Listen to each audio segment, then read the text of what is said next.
વિચારી લખ્યું છે, લખાણમાં માણસો એમ કે આ ભગવાન પ્રગટ મળ્યા છે. તો હવે તો આપણા તો પ્રશ્ન રહેવા જ ના જોઈએ, પણ આ પ્રાપ્તિની વાત બીજા હજારોને આપણે કરવાની છે, જેથી હજારોના પ્રશ્નો સોલ્વ થાય. હજુ આપણે આપણા રોદરા રડવામાંથી જ ઊંચા નથી આવ્યા, તો બીજાનો પ્રશ્ન ક્યારે સોલ્વ કરશું? એટલે દિવાળીનો દિવસ છે આવતીકાલે. સ્વામિનારાયણ ભગવાન કાળિયાણીમાં એક દિવાળીના દિવસે બિરાજમાન હતા,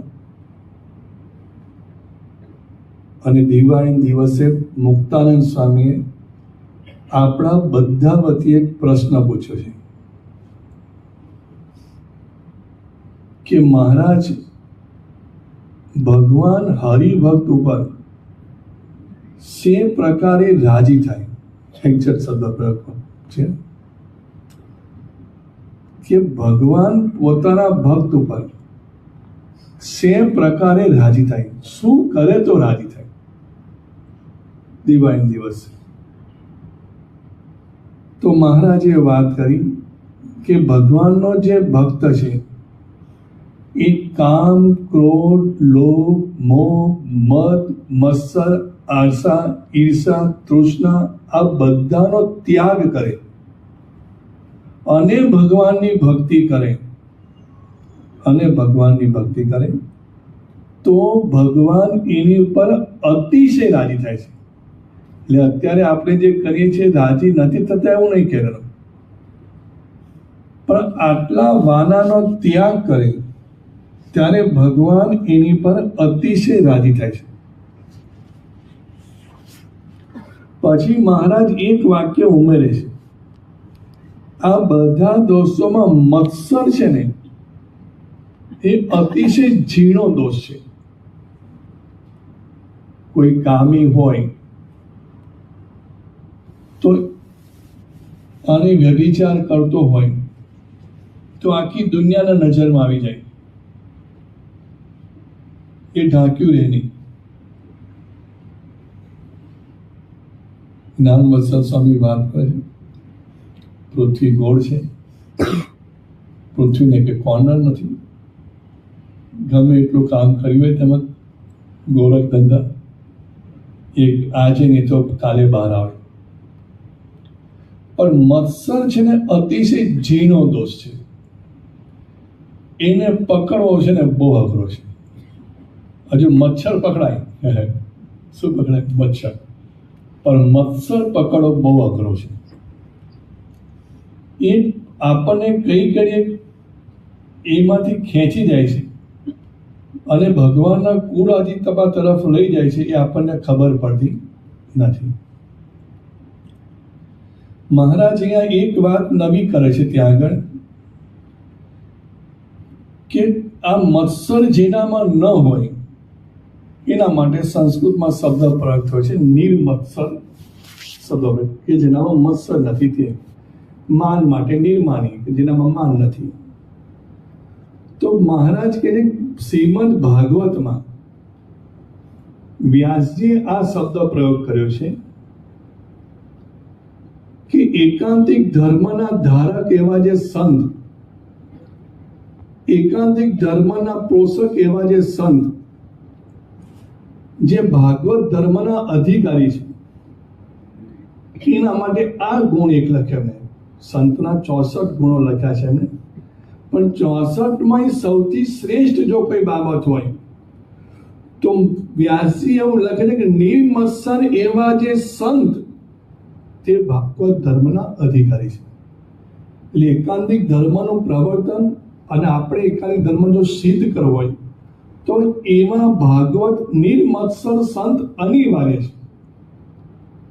અને એકાંતિક ધર્મ તો ભગવાન એના માટે પૃથ્વી પર આવે, એના પ્રવર્તન માટે. બાકી નિયમ ધર્મ તો લોકો પાળતા હતા, પણ એકાંતિક ધર્મના પ્રવર્તક માટે ભગવાનના લોકમાં આવ્યા.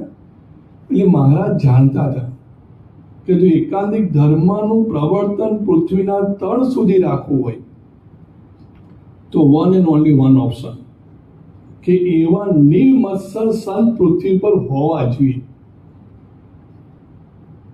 જેના દ્વારા આ એકાંતિક ધર્મનું પ્રવર્તન થાય, મોક્ષનો માર્ગ કાયમ માટે ચાલુ રહે.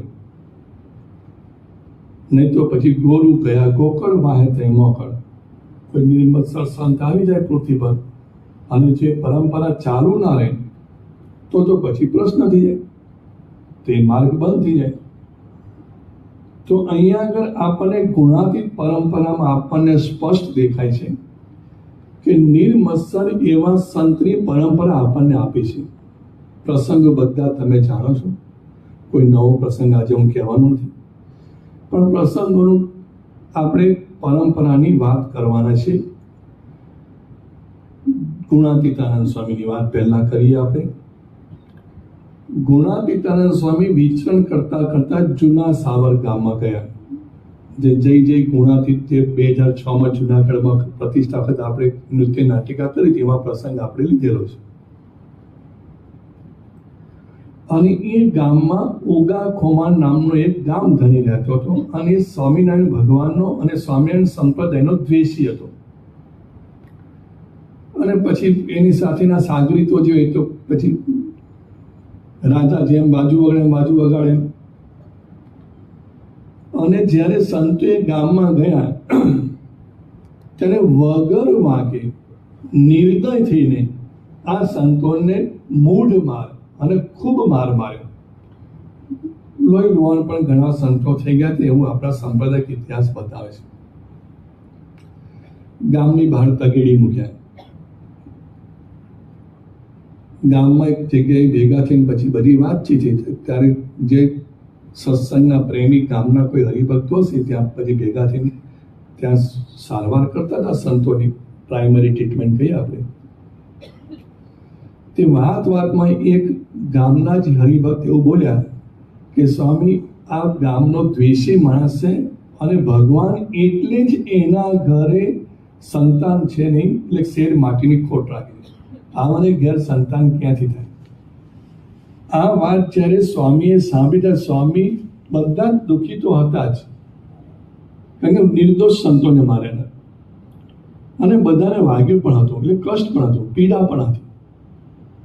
પણ તે વખતે સ્વામીએ સંતોને કહ્યું કે આપણે હવે આજે ધૂન કરો કે આ ગામનો ધણી રાજા જો નિર્વંશ હોય સારું ના કહેવાય, તો એને ઘેર ભગવાન સંતાન આપે એવી સ્વામિનારાયણ ભગવાનને પ્રાર્થના કરી આપે.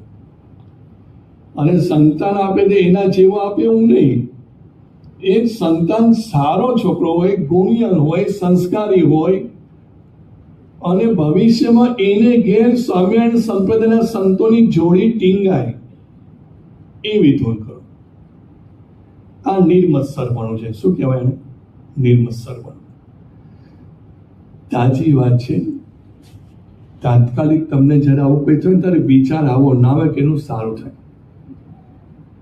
આપણે તો 7 પેઢી સુધીના આશીર્વાદ આપી દઈએ. કેવા આશીર્વાદ? કાકા બાપુની ભાષામાં 7 પેઢીના કે એને ઘેર 7 પેઢી ચાલે તે નિર્વંશ તો ક્યારે ચાલે? પછી નખો જાય ને આવું તેવું કેટલું બોલી નાખીએ આપણે. પણ ગુણાત્યાન સામે ધોન કરી છે. સ્વામી નિર્મત્સર પણ કેટલી હદ સુધી છે. ગુણાત્યાન સ્વામીની વખતમાં ગુણાત્યાન મહિમા બહુ જ પ્રવર્તતો હતો. તો સંપ્રદાયના ઇનબિલ્ટ સંતો સંપ્રદાયના અને ગુણાત્યાન સમકક્ષ હોય એવા પણ એમનો વિરોધ કરતા, અપમાન કરતા અને પછી એમના માટે ઘણા બધા પ્રયત્નો થતા. એ વખતે પણ ગુણાત્યાન સ્વામી પોતાનું જે નિર્મલ સ્વરૂપણું એનો ત્યાગ નથી કર્યો. સ્વામીની વાત રિફર કરી હતી મેં આજે. બપોર ફ્રી હતો તો કલાક 1.5 કલાક.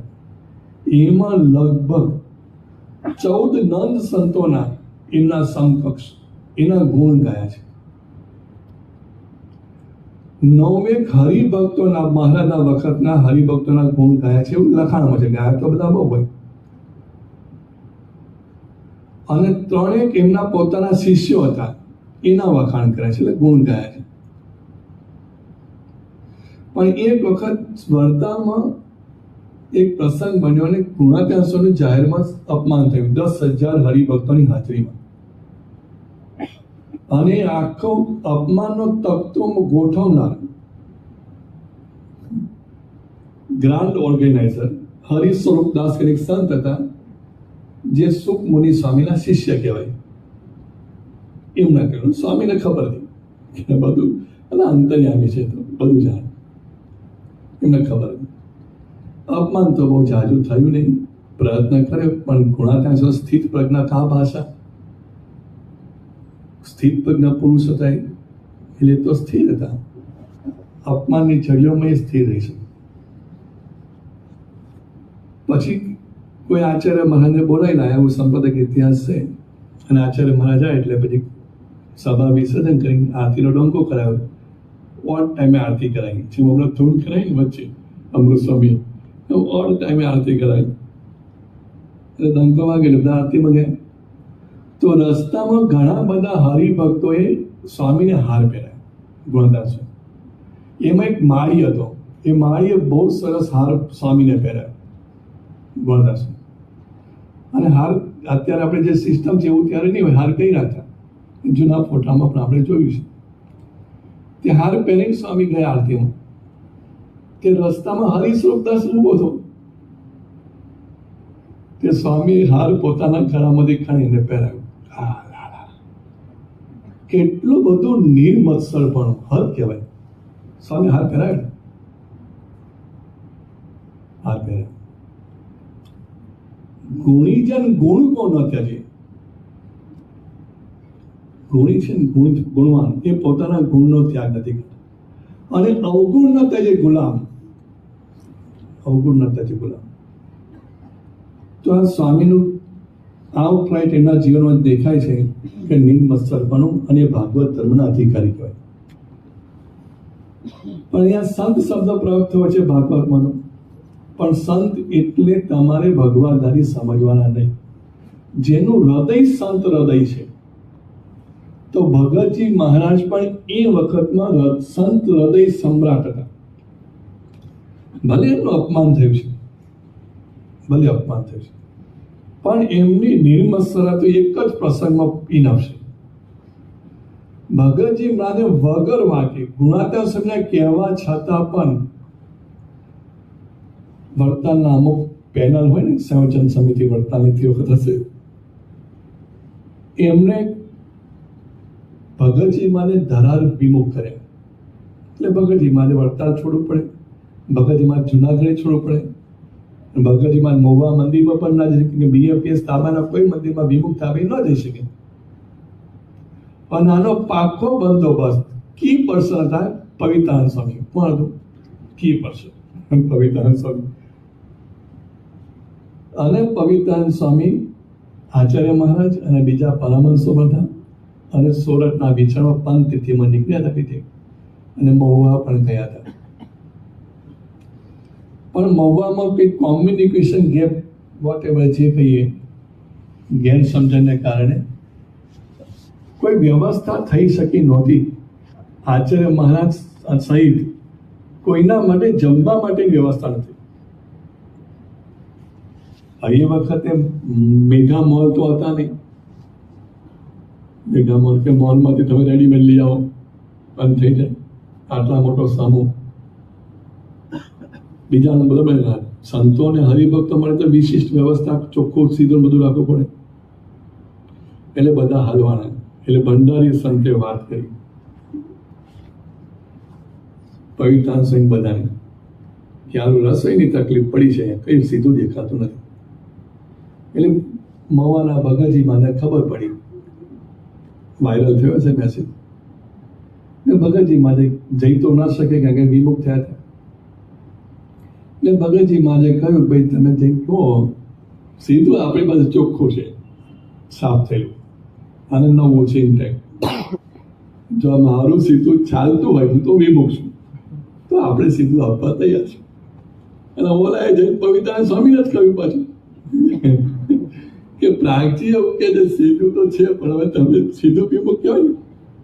ભગતજી માં વિમુખ તો ભાઈ હવે ખાવું તો ભૂખ તો લાગી હતી, ઉંમર થઈ છે 45 એટલે એમને મધ્યમ માર્ગ કાઢ્યો કે પ્રાગથી વિમુખ છે ને સીધું ક્યાં વિમુખ છે, આવવા દો.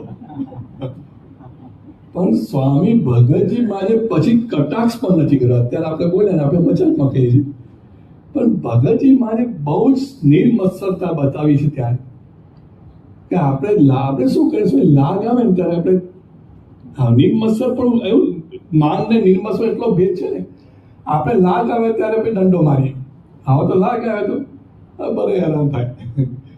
પણ સ્વામી આ બહુ અઘરું છે. હું તમને ખાલી એક્ઝામ્પલ આપું. તમારે સવારે ઝઘડો કોની સાથે થયો છે અને તમે પછી બાય કાર તમે જઈ રહ્યા છો પોતાની કારમાં, અને જેની સાથે ઝઘડો એની જ ગાડી બગડી છે, તમે માનો છો તમે ઉભા રહીને મદદ કરો પંચર કરવા માટે, વ્હીલ બદલવા માટે? ઉભા રહીને ફોન મારી જાય, ફોન મારી. હા, તો એ તો પણ ભાગવત સ્વામી એમનેમ તો વ્યાસજીએ નહીં લખ્યું હોય ને, એમનેમ તો નહીં લખ્યું ને. લાખમાં લાદીને કરોડમાં એક તો જ પોસિબલ બને. 8 અબજમાં એક જ હોય, ઝાઝા ના હોય, એની વાત કરે છે. સાસી માના જીવનના પણ પ્રસંગો, 2 પ્રસંગો એક્સ્ટ્રીમ લેવલના છે. એક તો વચ્ચે થોડા વખત પહેલા જ ઈંટો વાળા એક ભાઈનો પ્રસંગ કહેવાઈ ગયો છે કે આપણે ઈંટો જેની પાસે લેતા ને એ ઈંટો કાચી હતી અને એને ચીટિંગ જ કર્યું સંસ્થા સાથે, એમ કે સંતો શું ખબર પડે. અમુક બધા હરિભક્તો એવું માનતા હોય છે અને બહારના માણસે સંતોનું ખબર પડે એટલે જ્યાં મુલ્લો બની જાય. ગોવિંદભાઈ તમને શું લાગે છે, સંતોનું ખબર પડે ને? ગોવિંદભાઈ અમે તો 10 વર્ષ થઈ ગયા, 12 વર્ષ સેલવાસો પાણી મેં પીધું છે ક્યાંનું. હા, તે પેલા કે સંતો તો હું ખબર પડે એમ કહીને એને પછી વીંટો પકડાઈ દીધી અને પછી આપણે બિલ મોકલાવ્યું, પૈસા લેવા આવ્યો.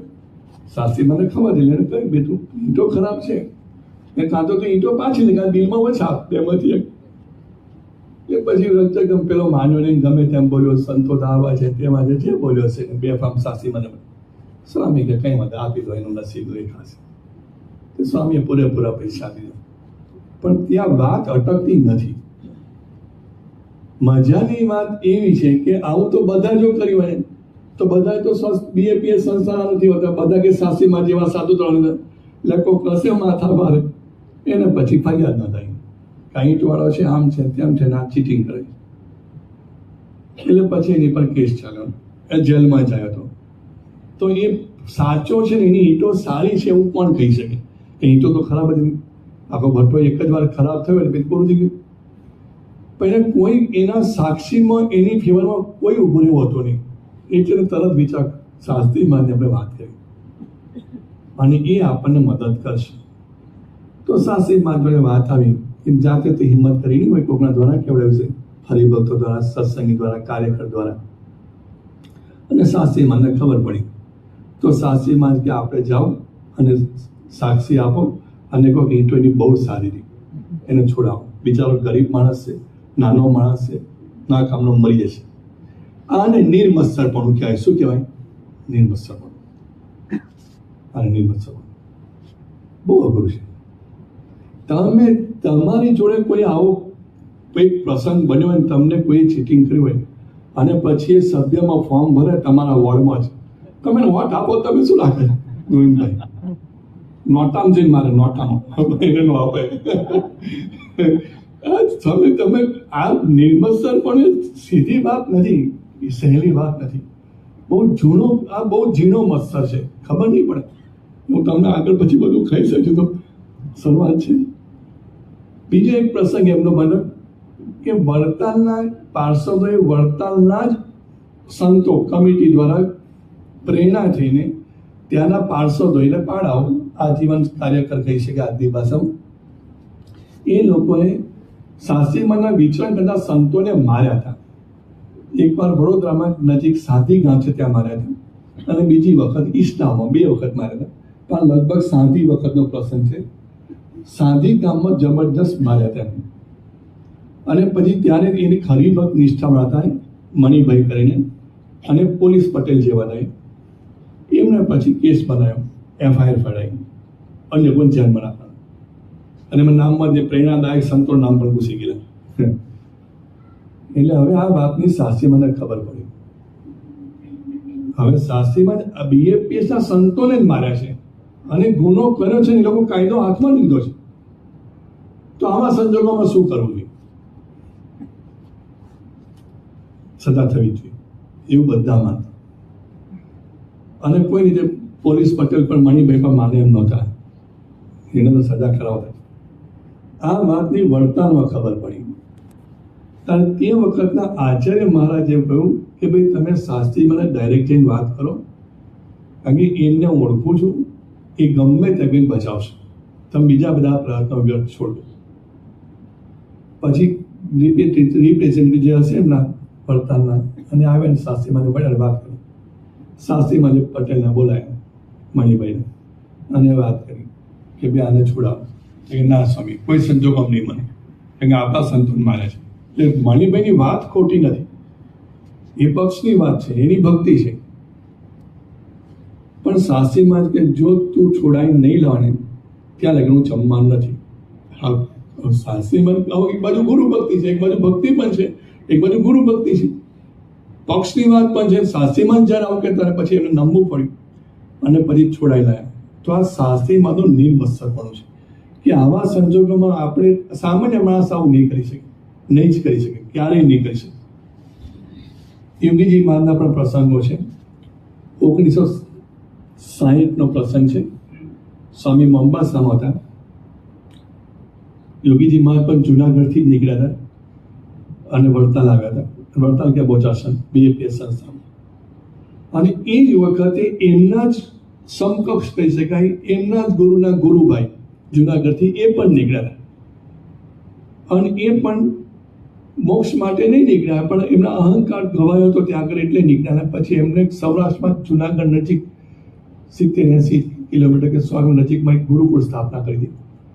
અને તે વખત વડતાલ સંપ્રદાયનું પહેલું ગુરુકુળ હતું અને બહુ જ ખ્યાતિ પણ પામ્યા અને પરદેશમાં પણ ગયા હતા. અને પરદેશમાં મોંબાસામાં હતા તે વખતે કોઈ BAPS નો સંત અને હરિભક્ત હતો, કોઈ નાનો છોકરો, એ સંતોના ઓટોગ્રાફ લેવા ગયો. તો એ પહેલા કંઈક 55 યોગી બાપા આવ્યા છે, ત્યારે કંઈક સહી યોગી બાપાએ સહી કરી છે, એ જ બુકલેટ એને હાચવી રાખી, ઓટોગ્રાફ બુક. સ્વામી તમારી સહી કરો, કેમ ત્યારે આટલી અત્યારની જે ફ્રીક્વન્સીમાં સંતોનું વિચરણ છે પરદેશમાં એવું તો આવતું નહીં. એટલે બીજા કોઈ સંતની સહી હશે બહારના કોઈ, પણ એને જોયું તો પહેલી સંજોગી બાપાની સહી હતી. એટલે પેલા સંતે કહ્યું, હા યોગી બાપા એના કોઈ લ્યા જવા નહીં. કે પેલા છોકરાને કહ્યું કે આ પાંડુ તમે ફાડ નાખો ને તો હું સહી કરી આપું, નકર નહીં કરું. તો છોકરો આરો હોશિયાર હતો અને ગાંભીડું કહેવાય, એને ખેંચી લીધા, નથી કરાવી સહી, એમને આવતો રહ્યો. પછી વિચરણમાં યોગી બાપા ત્યાં ગયા એ જ વર્ષમાં. અને પછી આ પ્રસંગ એના પેરેન્ટ્સે કદાચ કયો છે સંતોને, સંતો યોગી બાપા વાત કરી. તે છોકરાને લઈ જઈ આનો પક્ષને બધું જોયું ધડતા જોઈને, એટલે આશીર્વાદ આપવા માટે છોકરાને જોડે લઈ ગયા યોગી બાપા જોડે. યોગી બાપાને વાત કરી તો યોગી બાપાના વિચારો જુઓ તમે, એમની ભાવનાઓ જુઓ, એમનું નિર્મત્સર પણ જુઓ. ગુરુ એમને સહી પાંડ્યુ ફાડ નાખું હતું, એમની સહી તો આપણને મળી જાય, હું તો બીજી તમને કર્યા પર. તો એનું પાંડ્યુ ફાડી નીકળ્યા હું નહીં કહ્યું, એનું બનેલું હોત તો તમને પાછળ સહી જોઈતી ને આપણને એના તો આશીર્વાદ મળી જતા ને. હવે આવા સંત આશીર્વાદને લાયક જ ન કહેવાય. પણ યોગી બાપાનું નિર્મત્સરપણું કેટલી હાઈટ સુધી છે એ આપણને દેખાય છે. એટલે આવા જે નિર્મત્સર સંત છે ને એ જ ભાગવત દર્પણ અધિકારી છે. યોગીજી મહારાજ સારંગપુરમાં જ્યારે શાસ્ત્રીમાં જ આજ્ઞાથી મજૂરોને રોટલા બધું ખવડાવતા ત્યારે ભિક્ષા માગવા જવાનું બહુ થતું. તો એ વખતે યોગીજી મહારાજ એકવાર મોજી દળમાં ગયા હતા અને મોજી દળમાં પછી રોકાયા હશે, ત્યાં પછી સ્નાન કરવા જવાનું થયું. તો ત્યાં આગળ નારાયણ દરો કે નશે કોઈ નદી, ત્યાં તો હુકી ગઈ છે, પણ એ નદી કિનારે કંઈક નાવા ગયા અને યોગી બાપાને બીજા 2-3 જણા હશે. પણ તે વખતે એક નારાયણ ચરણ સંત કહીને જૂના સંત, મંદિરના સંત, અને એની જોડે હરિભક્તોનો સમૂહ, ત્યારે આપણે તો ઓછો થઈને તો એસ્ટાબ્લિશ સંસ્થા હતી એટલે સમૂહ મોટો હતો. તો તો એને લાગ જોઈને યોગી બાપાને એ સંતોએ બે સંતો બે જ ફરતા થાય અને યોગી બાપાને માર્યા હતા બરાબર. યોગી બાપાને જોડના સંત એકાદ હરિભક્ત જોડે હોય તો હોય, ખબર નહીં, નાવા ગયા હતા ન પણ હોય તો બહુ મારે. યોગી બાપા તો ઓળખે પાછા, જુનાગઢમાં ભેગા રહેલા છે, ખબર નહીં, પણ એકદમ સહન કર્યું, બોલ્યા નહીં, પછી જણાવ્યું નહીં, કોઈ ફરિયાદ નહીં, કોઈ એક્શન નહીં, કાંઈ નહીં. પછી એકવાર આ સંતો ફરતા ફરતા સારંગપુર દર્શન માટે આવ્યા અને રાત્રે મોડું થઈ ગયું અને વરસાદ સખત પડેલો અને સારંગપુર હનુમાનજી મંદિર એના માટે ઉતારવાનું એક આશ્રય સ્થાન કહેવાય એ લોકો માટે. તો દરવાજા છો કે દરવાની હોઈ ગયો છે કે અવાજ વધતો હશે નહીં સંભળાયું હોય તે હું ખોલ્યો નહીં દરવાજો, રાત્રે ક્યાં જવું? તો BAPS મંદિર ત્યારે થઈ ગયું એટલે આપણા મંદિર આવ્યા, દરવાજો ખોલ્યો દરવાની, જાગતો હશે, બાકી અમુક કરતા આપણે એવું જ હોય છે ચંદુ બરાબર ને, ખોઈ જાય બધા, પણ જાગતો હશે એટલે સમજી ખોલ્યો ને સંતોષ જો એટલે અંદર આવ્યા, યોગી બાપા સુધી લઈ ગયા. મોડી રાત થઈ ગયો, મિડનાઇટ પછી સમય છે. યોગી બાપા એને વાત કરી, ઊભા થયા, રાત્રે સ્વામી લોકોને જમાડ્યા છે બે જણ. ઓળખી તો ગયેલા હો, એવું નથી ઓળખતા, જીવ પ્રાણીમાં તો ઓળખતા ને ના ઓળખે, મારે હોય ના ખબર. અને અમુક તો આપણને ન ભૂલાય, બોલો 20 વર્ષ જૂનું યાદ હોય આપણને. આપણે ત્યાં લગ્ન પ્રસંગમાં કોણ આપણા ઘેર આવ્યો હતો લગ્નમાં અને કેટલો ચાંદલો કર્યો એ ડાયરી રાખી મૂકી આપણે. પછી એને કે લગ્ન હોય એને ચાંદલા ડાયરી કાઢે. હા, આપણું નિર્બસર પણ આટલું હદ સુધી આ ગ્રહસ્થની વાત છે તો ચાલતું હોય છે, ઘેર છે બધું, એમાં તમે જાણો પણ નિર્બસર સંતની વાત છે. તો યોગી બાપા તો ઓળખતા જ હોય, પણ સ્વામી કાંઈ બોલ્યા નથી, યાદ પણ નથી કરાવી, એ વાતને યાદ પણ નથી કરાવી. અને સ્વામી રાત્રે જમાડ્યા છે, વધેલું નથી, 9 બનાવી જમાડ્યું. અને સવારે એમને જવું હતું ત્યાં સુધી ગાડું છોડ્યા મૂકવા ગયા.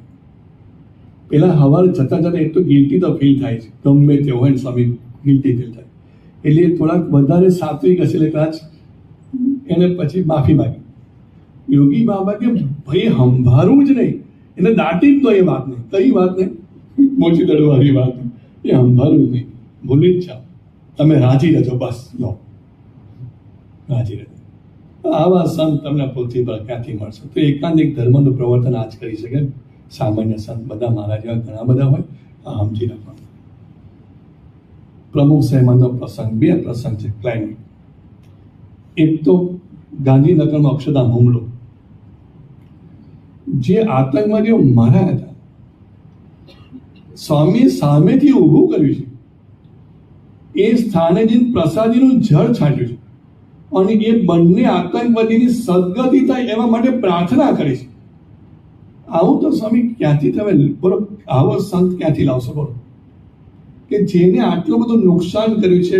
એક BAPS સંસ્થાના એક સંત પરમ પુરુષની સાથે ઓળખે છે, પરમેશ્વર સંત હતા, મેં જોયેલા એમને સાથે, એ મનાયા હતા. તો ભલે સાયલેન્ટ રહ્યા, શાંતિ રાખી, નિવેદન સ્વામીએ કર્યું પ્રમુખ સાહેબમાંથી, અને ગુજરાતમાં શાંતિ રહી. પણ આટલી સુધી કે આતંકવાદી, એ તો ગુજરાતમાં નિર્દોષ માણસો ન મરાય એટલે કદાચ આટલું લોકો વર્તી શકે, કદાચ એ પણ અઘરું છે, પણ વર્તી શકે કદાચ, પણ આટલી હદ સુધી, આટલી હદ સુધી. બાકી જેટલા સનાતનીઓ આવે છે ને બધા વાતો એ કઈ તલવાર જ કરે છે, માળા છોડે તલવાર કરે એમ જ બોલાય. પણ સ્વામીએ શાંતિ તો રાખી, એ તો કદાચ કોક કરી શકે, કદાચ. પણ આતંકવાદી મારાયા છે એ સ્થાને એની સદગતિ માટે ધૂન કરવી, આ તો બહુ મને તો અઘરું જ લાગે છે. નેક્સ્ટ ઇમ્પોસિબલ જેવું આપણું કામ નથી. બીજો એક પ્રસંગ છે 1987 ની આસપાસ મંત્રીમંડળમાં યોગેન્દ્ર મકવાણા કરીને હતો, કોંગ્રેસનો બહુ જ મોટો લીડર, અને એ કંઈક આપણા પરમાનંદ કાકાના કોઈક રિલેશનમાં, એટલે આમ વ્યવહારિક છે કે ધાર્મિક વ્યવહારની દ્રષ્ટિએ, ધંધાની દ્રષ્ટિએ જોડાયેલા છે. એટલે પરમાનંદ કાકા મળવા આવ્યા હતા અને એમના ગેસ્ટ તરીકે આવ્યા. પણ તે વખતે સ્વામીને કંઈક ઓપરેશન કરાયું હતું, ઓપરેશન પછી પરમાનંદ કાકા બંગલામાં સ્વામી આરામ કરતા, અને તે વખતે સ્વામીને જોયા ને એ ભડક્યા, જેમ ભેંસ ભડક્યા એમ, અને ગમે તેમ બોલ્યા, બેફામ બોલ્યા, કારણ કે સત્તા પર હતા. સ્વામી કાંઈ બોલ્યા નહીં, પ્રતિકાર પર નહીં, સ્પર્શતા પર નહીં, મૌન. પરમાનંદ કાકા ગમ્યું નહીં, પણ પેલો સત્તા પર હતો એટલે પરમાનંદ કાકા પણ બિચારા શું કરે છે, અમુક વાર એમની પણ સિચ્યુએશન એવું હોય એટલે પણ બંધ અને મૌન રહેવા માટે કહ્યું, પણ પેલા માને નહીં બોલ્યા બધા. હવે કોઈ બીમાર હોય, આરામ કરવા બેઠા છે, એને આવું ન બોલવું છે, પણ વગર વાંકે એનું કંઈ બગાડ્યું હતું તોય. પણ એ વાત તો ત્યાં પતી ગઈ. સ્વામી તો આરામમાં લાગ્યા, પછી બહાર આવી ગયા અને પછી વિસ્ટર્ન ચાલુ થઈ ગયું. પછી બીજી વર્ષે 88માં 100 સંતોને સ્વામી આફ્રિકા ગયા હતા. અને આફ્રિકામાં 88માં સ્વામી જ્યારે ગયા ત્યારે આ ભાઈ સત્તા પર નહોતા. ત્યારે 16 જણને પેલા હલાયા, પણ 16 જણ મંત્રીમંડળ એમ તે એ પણ હાલ્યા હશે. અને એમાં પછી સત્તા પર નહોતા. પણ કંઈક તો કરવું પડે, પોતાનું સ્ટેટસ એ નામના જણા મળે. એટલે કે કોઈ ટ્રસ્ટ જેવું કર્યું છે, કોઈ પ્રોજેક્ટ ઉભો કરે, ફંડ માટે, ફંડ રેઝિંગ માટે આફ્રિકા ગયેલા. અન્યારી બીમાં ખબર પડી સ્વામી છે તો મળવા.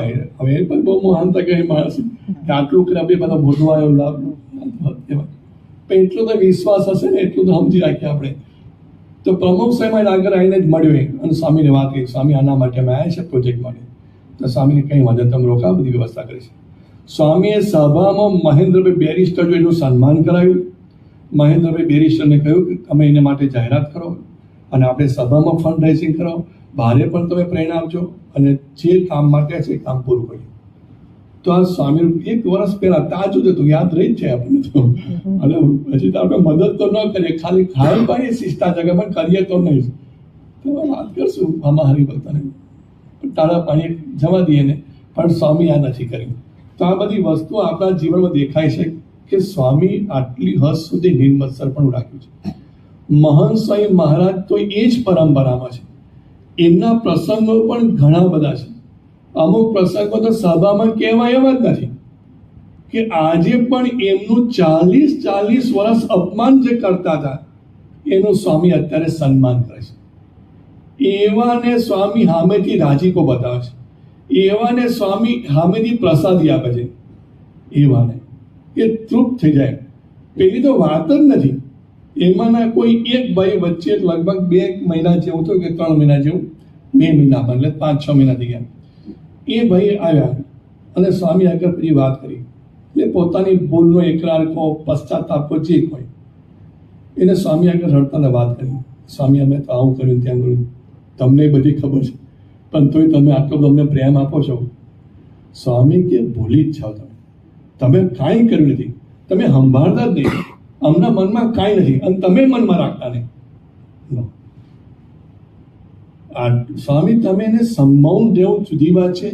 એને સામે પોઝિટિવ સ્ટોક આપો, એને સતત એને પ્રેમ આપો.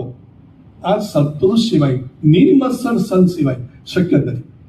ભાગવત ધર્મના અધિકારી જ કહેવાય. ભાગવત હવે જો આપણે કેવા માણસો છે જોઈએ. હમણાં એક પ્રસંગ જોયો આપણે, મને યાદ આવ્યો એટલે કોઈ તાજો પ્રસંગ છે એટલે હું તમને કોઈ નકલ નાખો. ભદ્રેશ સ્વામીનું સન્માન થયું. કઈ સાલ છે આ? 2025 એન્ડ છે. તો એમનું પહેલી વાર જ્યારે સન્માન થયું ત્યારે લગભગ બેંગ્લોર નજીક કે ભાઈ કોઈ ગામમાં થયું હતું પહેલી વાર. અને લગભગ એમનું સન્માન જ્યારે થયું પહેલી જ વખત આપણને સ્વામિનારાયણ સંપ્રદાયમાં જે દર્શન આપણે શાસ્ત્રી ભગતજી ભદ્રેશ સ્વામી લખ્યા હતા એનું વિદ્વત જગતમાં પહેલી વાર 4-5 યુનિવર્સિટી ભેગા થઈને સન્માન કર્યું અને એવોર્ડ જેવું આપેલું. એ લોકો એને બધી પ્રવચન, એક નાની ક્લિપ ત્યારે વિડીયો મારેલો થયેલો 2016માં પહેલો જ વખત. એટલે અમે જમવા બેઠા સંતો, ત્યારે બપોરનું જમવાનું લગભગ હતું. અને પછી મેં સહજ સારા સમાચાર આપણે શેર કરવા જોઈએ. આ 24 મિનિટની વિડીયો તો તમે ખરેખર સત્સંગી હો અને તમે જો BAPS ખરેખર તો આ 24 મિનિટ વધારે વધારે વાયરલ કરીએ કે આ BAPS સંસ્થાનું ગૌરવ છે, સંસ્કૃત ભાષાનું ગૌરવ છે, આ સંપ્રદાયનું ગૌરવ છે, પ્રમુખ સ્વામી મહંતનું ગૌરવ છે. તો આપણે વધારે માણસો જાણવા જોઈએ. એટલે એ ગુણ પેટમાં મેં વાત કરી જમતા કે ભાઈ આ ભદ્રેશ સ્વામીનું સન્માન થયું તો કે એમાં હું મોટી જાણ માની લો પતી ગયું. પછી પાછું કોઈ એવું બોલ્યું, સંતમાંથી કોઈ બોલ્યું કે પણ સભામાં 40-50 હતા તો કે એનો બાપ હોય ભદ્રેશ અને બાપ હોય તો 50 જણ બધા ન થાય. આપણી વાત ચાલુ કરી. હવે કેટલો મત્સર કહેવાય, શું કહે ભદ્રેશ સ્વામી એમને નયે ધોઈ શકે નથી. પણ BAPS સંસ્થાના સાધુ છે ને, અને તમે BAPS સંસ્થાના 50 વર્ષથી રોટલા ખાવ છો તો સંસ્થાનું સારું થાય તમે આટલું તમે ક્રેડિટ ના આપી શકો. એટલે મૌન રહો તમે. પણ કેટલો બધો મત્સર, કેટલો મહારાજે બચાવો તમે વાંચો ઘેર જઈ. એ મહારાજ કે ભાઈ આજે પેલા કોઈ હરિભક્ત હતા દીવ બંદરથી આવ્યા હતા અને એમને મહારાજને જરિયાની વાઘા ને વસ્ત્રો બધા આપ્યા ભેટમાં અને થોડા ઘરે ના ઉપહાર છે કોઈ દિવાળી પરનો. તો મહારાજે પછી બધું પોતે પાછું ભટજીને આપી દીધું. એટલે મારા ભટ્ટને દાનમાં આપી દીધું. તરત જ આવ્યું તરત.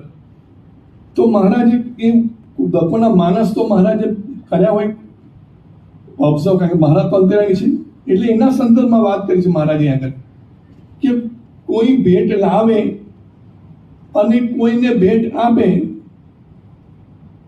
તો લેનાર પણ રાજી છે, આપનાર પણ રાજી છે, અને જેને ભેટ મળે તે રાજી ખુશીથી આપે છે. પણ જે મત્સર વાળો છે એ આટલું પણ સહન કરી શકે નહીં. એમ ભદ્રેશ સ્વામીનું સન્માન તો બેંગ્લોરમાં થયું છે અને તમે સેલવાસમાં છો, અને સન્માન કરનારો જુદો છે જે સાહિત્ય એકેડેમી કે છે કે હશે, સંસ્કૃત સંસ્થાન હશે, મને ખબર નામ નથી યાદ રહ્યું કારણ કે બહુ સન્માન થયા ત્યાર પછી તો. અને સન્માન કરનાર જુદો છે, સન્માન લેનાર જુદો છે, અને ભગવાનની કૃપાથી થયું છે. તો તમને શું પેટમાં દુખે છે, તમને શું પેટમાં ગરમ તેલ રેડાય છે, તમે આટલો બધો બુકરાટ બહાર કાઢો છો. ગયા વર્ષે જ વાત છે, ડોક્ટર સ્વામી આવ્યા હતા, 2 વર્ષ થયા છે, અને ડોક્ટર સ્વામી સભામાં બગીચો જોઈ સભામાં આનંદ મૂર્તિ સ્વામીના વખાણ કર્યા. તમે બધા સાક્ષી છો કે આનંદ મૂર્તિ સ્વામીએ કહ્યું બગીચો બહુ સરસ છે, કે ડોક્ટર સાહેબ બનાવે કોણ સંભાળે મોટું ઓડિયન્સ આચાર્ય નામ આનંદ સ્વામી. તો કે ધન્યવાદ છો કે જે બોલ્યા છે. તો એ પણ ડોક્ટર સ્વામી હાજરીમાં રાત્રે પાછા બોલ્યા સંત કે તો ડોક્ટર સાહેબ તમે ડોક્ટર સ્વામી કહ્યું હા તો હદ કહેવાય ને, પરાકાષ્ઠા કહેવાય, પરાકાષ્ઠા. ડોક્ટર સ્વામી એવું કે છે સંત એટલે તમારે એટલું હરખું કર્યું, પહેલા તો આવું નતું, પતી ગયું. તો તમે શું આટલું પણ કોઈ ડોક્ટર આનંદ મૂર્તિ સ્વામી જેવા સંતને થોડીક ક્રેડિટ મળે છે તો તમે સહન આટલું બેન નથી કરી શકતા, આટલું બેન નથી. શું યાર, મને તો અમુક તો આપણે ભગવા કપડાં ધારણ કરવાની આપણે એલિજિબિલિટી એવું લાગવું પડે, એટલી હદ સુધી નીચે જઈ શકે છે. તો હું ભાઈ તમારે જો શું આશા રાખું ભાઈ, તમારે જો શું આશા રાખવાની, પણ અંતરદ્રષ્ટિ તો કરવી જ જોઈએ. શું કરવું છે કે BAPS સંસ્થામાં કંઈ પણ સારું થાય તો બી એપ્રિશિએટ અને 4 જણને વાત કરો. કોઈ પણ સેલવાસનો બાળક હોય, યુવક હોય, વડીલ હોય, મહિલા હોય, કોઈ પણ હોય, સારું કર્યું. અને હું તો કહું કદાચ કોઈ ઓસ્ટ્રેલિયામાં કોઈએ સારું કર્યું હોય, ન્યુઝીલેન્ડમાં કોઈએ સારું કર્યું હોય, વેનેવર BAPS સંસ્થાનું કોઈએ ગૌરવ વધાર્યું હોય તો આપણને ગૌરવ થવું છે ને as a part of BAPS. એ આપણું સંસ્થાનું ગૌરવ છે, આપણું પોતાનું ગૌરવ છે. ભદ્રેશ સ્વામીનું સન્માન છે, ભદ્રેશ સ્વામીનું સમય BAPS સંસ્થાનું સન્માન છે. તો આપણે આટલું બેન ન કરી શકીએ તો સત્સંગને આપણે સમજાશું તો એ મોક્ષ શું કરશે, એનો સભાગમ કરીને તમે શું કરશો, એની કથા સાંભળીને તમે શું કરશો, શું તમને સદગુણ આવશે? અંતરદ્રષ્ટિ કરો તમે. હાવ ડોબા જેવા ખેટા જેવા તમે ના રહો, ખબર તો પડી જાય ને તમને. નેગેટિવ વાતને તમે સાંભળો જ નહીં. આપણી એક બાજુ પરંપરા જો કેટલા નિર્મત્સર સન છે અને આપણે ક્યાં ખાડામાં પડ્યા છે. તો આ વર્ષ છે, છેલ્લો રવિવાર છે, લાભની વાત કરશું, પણ અત્યારે અંતરદ્રષ્ટિ બધાએ કરવાની, મારે તમારે બધાએ. કાંઈ પણ સારું થાય તો બી એપ્રિશિએટ, ના ગમે તો keep quite, nothing else, keep quite. તો આવી બુદ્ધિ ભગવાન બધાને આપે. શરૂઆત મારાથી કરે એ મારા સ્વામી ચરણ પ્રાર્થના.